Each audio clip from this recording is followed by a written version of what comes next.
सारा इनाम के कत्ल को 3 साल पूरे हो चुके हैं, मगर अभी ये केस अदालतों से इंसाफ का मुतकाजी है।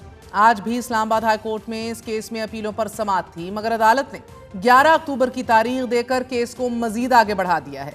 नाजरीन, 14 दिसंबर 2024 को इस्लामाबाद की डिस्ट्रिक्ट एंड सेशन कोर्ट ने मुलजिम शाहनवाज अमीर को सजाए मौत और 10 लाख रुपए जुर्माने की सजा सुनाई थी और शरीक मुलजिम शाहनवाज की वालदा समीना शाह को बरी कर दिया गया था।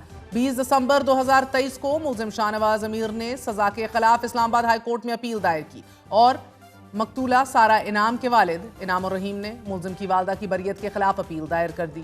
सारा इनाम के वालिद की अपील गुज़िश्ता साल जनवरी से अदालत में चल रही है, मगर इस मुकदमे को 3 साल तक चलाए जाने के बावजूद अभी तक हतमी फैसला नहीं सुनाया जा सका। मुलजिम को डिस्ट्रिक्ट एंड सेशन कोर्ट की सजा का फैसला हाई कोर्ट में चैलेंज है और मुलजिम की वालदा की बरियत को मकतूला के वालिद ने चैलेंज कर रखा है। मुकदमे में अब ये बहस भी बड़ी शदुमत से जारी है कि क्या मुलजिम की वालदा समीना शाह कत्ल में सहूलतकार थी भी या नहीं, ये साबित होना भी बाकी है। इस केस में इस्तगासा की तरफ से अभी तक 19 गवाह पेश हो चुके हैं, लेकिन मुलजिम शाहनवाज अमीर की तरफ से कोई एक गवाह भी दिफा में पेश नहीं हुआ।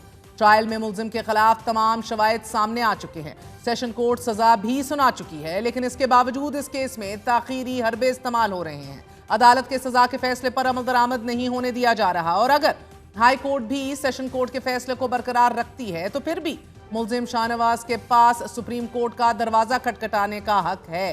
हाई कोर्ट के फैसले को सुप्रीम कोर्ट में चैलेंज करने से केस मजीद लटक जाएगा।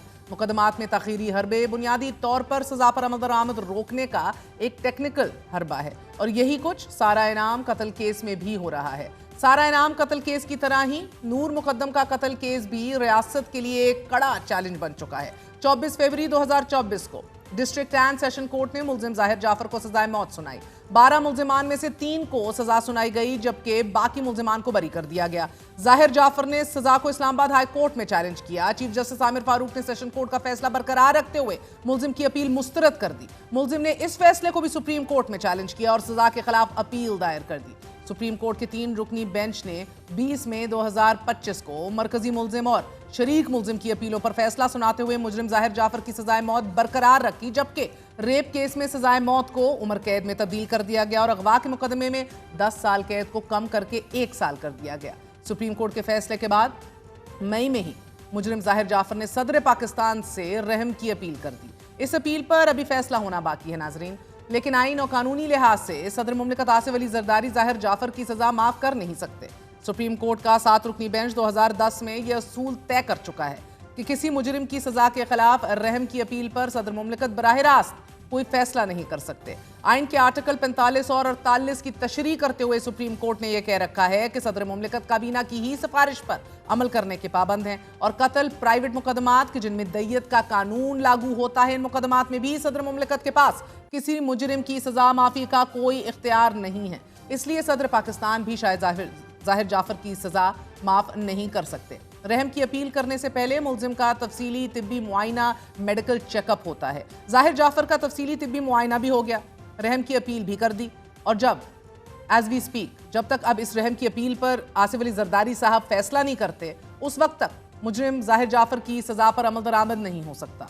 कानून की पेचीदा शिकों में हो सकता है कि इसके अलावा भी कोई रास्ता हो, क्योंकि यहाँ ज़हनी तंदुरुस्त और तवाना मुजरिम भी किसी भी वक्त ज़हनी मरीज साबित हो सकता है और इन ज़हनी मरीजों की वजह से ही तो कौम की बेटियां ना सिर्फ दिन दिहाड़े कत्ल हो रही हैं, रेप हो रही हैं, उठाई जा रही हैं, उनकी तजलील हो रही है, बल्कि किसी एक केस में भी ऐसे दरिंदों को कैफरे किरदार तक पहुंचाया नहीं गया कि उनकी मिसाल बन जाए।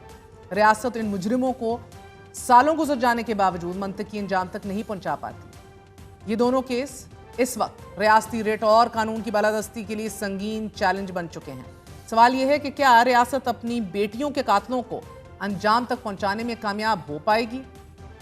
प्रोग्राम में आगे बढ़ते हैं नाज़रीन। सुप्रीम कोर्ट ने साबिक डेप्यूटी रजिस्ट्रार नजर अब्बास की इंट्रा कोर्ट अपील पर तफसीली फैसला जारी करते हुए कमेटी मेंबरान के खिलाफ तौहीन अदालत की कार्रवाई कलअदम करार दे दी है। ये कहा है कि जजेस एक दूसरे के खिलाफ तौहीन अदालत की कार्रवाई नहीं कर सकते। तफसीली फैसले में यह कहा गया है कि कमेटी मेंबरान के खिलाफ तौहीन अदालत की कार्रवाई गैर पायदार है। सुप्रीम कोर्ट के 6 रुकनी बेंच ने तौहीन अदालत केस में साबिक डेप्यूटी रजिस्ट्रार नजर अब्बास की इंट्रा कोर्ट अपील पर तफसीली फैसला जारी करते हुए यह कहा है कि रेगुलर बेंच के 21 और 27 जनवरी के अहकामात मौसर नहीं रहे। 21 जनवरी को सुप्रीम कोर्ट ने एडिशनल रजिस्ट्रार जुडिशल नजर अब्बास को संगीन गलती का मुर्तकिब करार दिया था और उन्हें OSD बना दिया गया था। बादशाह एडिशनल रजिस्ट्रार के खिलाफ तौहीन अदालत की कार्रवाई हुई। जस्टिस मंसूर अली शाह और जस्टिस अकील अब्बासी ने इस केस की समाअत की और रजिस्ट्रार सुप्रीम कोर्ट ने तस्लीम किया कि एडिशनल रजिस्ट्रार ने मुकदमात की समाअत के लिए तकर्री में गलती की है।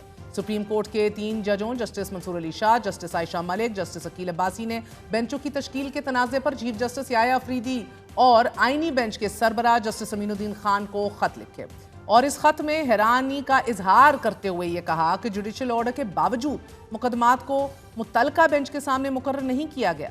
सुप्रीम कोर्ट के आज के फैसले में नाजरीन ये कहा गया है कि आर्टिकल 204 के तहत जजेस एक दूसरे के खिलाफ ना तो रिट जारी कर सकते हैं, ना ही तौहीन अदालत की कार्रवाई कर सकते हैं। ये असूल आइन और अदालती तनाजुर में और इसके मुताबिक तयशुदा है। जजेस को आइनी तहफ़्फ़ुज़ हासिल है और सिर्फ सुप्रीम जुडिशल काउंसिल कार्रवाई कर सकती है। जजेस के माबैन तौहीन अदालत की कार्रवाई इंसाफ के निज़ाम को नुकसान पहुँचाएगी। फैसले में ये सवाल भी उठाया गया है कि आया आइनी और रेगुलर कमेटी में शामिल जजेस के खिलाफ तौहीन अदालत कार्रवाई मुमकिन है या नहीं। अदालत ने अपने फैसले में लिखा है कि आइन के आर्टिकल 199 के तहत सुप्रीम कोर्ट और हाई कोर्ट के जजेस को इंतजामी अमूर में इस्तिस्ना हासिल है और उन्हें अंदरूनी और बैरूनी मुदाखलत से तहफ़्फ़ुज़ दिया गया है। और ये बात तय है कि सुप्रीम कोर्ट या हाई कोर्ट का जज उसी अदालत के दूसरे जज के सामने जवाब दे नहीं।